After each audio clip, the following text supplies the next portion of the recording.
मोदी जी की फितरत नहीं है, ये अटल जी नहीं है जो सबको लेके चल लेते थे। वो तो मजबूरी में पैरेलल कुर्सियां लगाए थे, नहीं तो अकेले कुर्सी में बैठने लग गया। तो देख देर से तुम मना कर रहा था, मैं तो यार ही मत रोक दी फोन कर लाइट डिले होने का है। हाँ, कल सीडब्ल्यूसी की बैठक है और उसके बाद जो नए सांसद चुने गए हैं उसके सम्मान में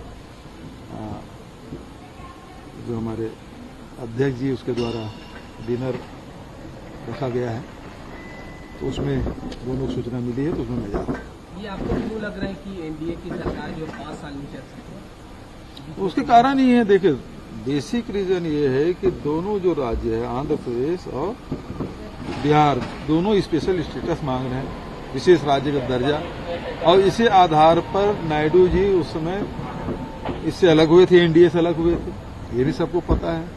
दूसरी बात यह है कि अभी से त्यागी जी के बयान देख लीजिए, वो कहते हैं अग्निवीर समाप्त होना चाहिए, जो मोदी जी का ड्रीम प्रोजेक्ट है। वो इंडिया गठबंधन की बात कर रहे हैं, वो कहते हैं जाति जनगणना होना चाहिए, ये भी इंडिया गठबंधन की बात है, ठीक है ना। तो वो सारी चीजें हैं जो एनडीए के या मोदी सरकार के विपरीत। ये यूसीसी की बात करेंगे, ये दोनों खड़े हो जाएंगे।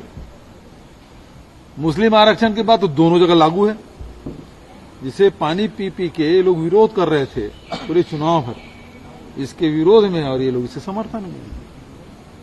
और दोनों जबरदस्त निगोशिएटर हैं। और नीतीश जी तो आप जानते हैं, उसके बारे में कोई नहीं जानता, लेकिन जबरदस्त निगोशिएटर तो नायडू जी भी। तो अभी तो मंत्रिमंडल के बारे में छन छन की खबरों में आ रही है, कौन क्या मांग रहा है, कौन क्या मांग रहा है। तो ये केयर बेयर के संग है,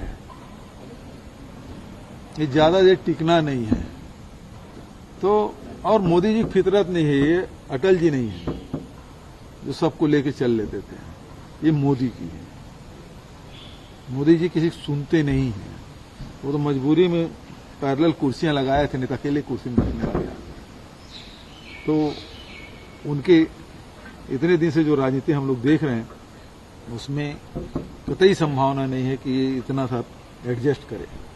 ये महतारी वंदन योजना पर जांच कराने जा रही है सरकार, तो फिर शुरू क्यों की थी? पूरा परफेक्ट बना लेना था योजना, आपको वोट लेना था। अब जिसको पैसा दिए हैं अब उसको बोले कि वापस करो, नहीं कार्रवाई होगी। इसको पहले बिना जांचे जिन अधिकारियों ने दिया उसके खिलाफ पहले कार्रवाई करो। जो आपके फॉर्मेट है, जो आपके नियम है, उसका पालन नहीं करते हुए जिन अधिकारियों ने अलॉट किया उसके खिलाफ कार्रवाई करो। 70 लाख लोगों को दिए, अब देखो छटनी होते होते कितने बचते हैं, वो तो शुरू होगा। बिजली के तो झटका अलग लग रहा है, और दूसरा चावल का, राशन का भी 5 किलो फिर मिलेगा, तो देखते जाइएगा। ठीक है। आज उनको जो शेयर मार्केट में गिरावट आई उसको लेकर राहुल गांधी ने घोटाला बताया है, इसको लेकर कैसे देखते हैं आप? इसकी जांच की भी मांग की है। बिल्कुल, राहुल जी ने बड़ी बात कही है, और उन्होंने तिथिवार बताया कि 28 तारीख को प्रधानमंत्री जी ने क्या कहा, उसके दूसरे दिन गृह मंत्री ने क्या कहा, फिर वित्त मंत्री ने क्या कहा, और एक बार नहीं 2-2 बार उन्होंने कहा कि 4 तारीख पहले शेयर खरीद लो, बूम आने वाला है। और उसके बाद जब उसको पता था कि स्पष्ट बहुमत नहीं मिलने वाला है, उसके बाद भी लोगों को धोखा आप दे रहे थे, और 30 लाख करोड़ रुपया निवेशकों को डूब गया। तो ये तो सबसे बड़ा घोटाला है इस दौर का, जो 5 करोड़ निवेशकों को पैसा डूबा है। सर, ये छत्तीसगढ़ में जो कांग्रेस पार्टी की हार हुई, तो क्या मानते हैं सर, क्यों 33 सीटों पर हार हुई? क्या हम लोग जब से छत्तीसगढ़ बना 1 ही सीट जीतते हैं, पिछले समय 2 सीट जीत आए थे, लेकिन इस समय तो ये लगता था कि 4-5 सीटें आ जाएगी। और हम लोग कांकेर भी मुश्किल से 1800 से हारे। और दूसरा आप देख लीजिए, जांजगीर भी 50,000 से थोड़ा सा ऊपर है, 5 सीट में कम। और उसी प्रकार से आप देखें सरगुजा में, उसमें भी कम मार्जिन है, बस्तर में कम मार्जिन है, राजनांदगांव कम मार्जिन है। बचत जगह तो मार्जिन थोड़ा सा 1 लाख से ऊपर है, लेकिन ये 4-5 सीटें हैं जिसमें मार्जिन कम रहा है। लेकिन ये है कि छत्तीसगढ़ हो, मध्य प्रदेश हो, थोड़ा सा भारतीय जनता पार्टी की तरफ लोगों का रुझान रहा है और इस कारण से वो जीते, वो तो लाखों फिर जीते। तो पब्लिक के रुझान यहाँ मतलब हम लोग उस प्रकार से बातें नहीं रख पाए होंगे। पहले से अलग अलग राज्यों का अलग अलग रुझान रहा है। तो यदि जैसे उड़ीसा है, यदि हम लोग अच्छा करते तो हमारी सरकार बन सकती थी, क्योंकि एंटी इनकम नीति वहां था, लेकिन हम लोग वहां उतना नहीं कर पाए थे, बीजेपी की सरकार बन गई। यूपी में आपने लंबा समय गुजारा अभी प्रचार के दौरान, ऐसे में बीजेपी को अयोध्या से ही हार का सामना करना पड़ा।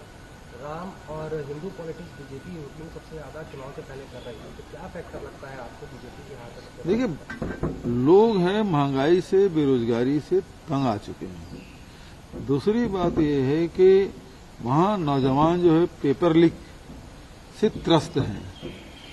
चौथी बात यह है कि जो बुलडोजर चलाए हैं और मुआवजा नहीं दिए हैं, और चाहे वो अयोध्या की बात हो, चाहे काशी की बात हो, सब जगह गुजराती व्यापारी हैं।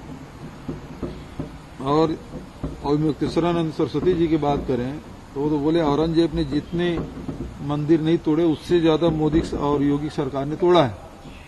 चाहे बनारस में जाकर देख लीजिए, मैं अयोध्या तो नहीं गया, लेकिन बनारस तो मैं गलियों में घूमा हूं, देखा हूं, हजार हजार साल पुरानी मूर्तियां सब हटा दिए गए।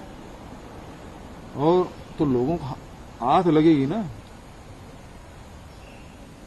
तो उसका खामियाजा भुगतना पड़ा। एक दलित यदि वहां सांसद बन गए हैं तो भारतीय जनता पार्टी के लोगों को पेट में पीड़ा होने लगी।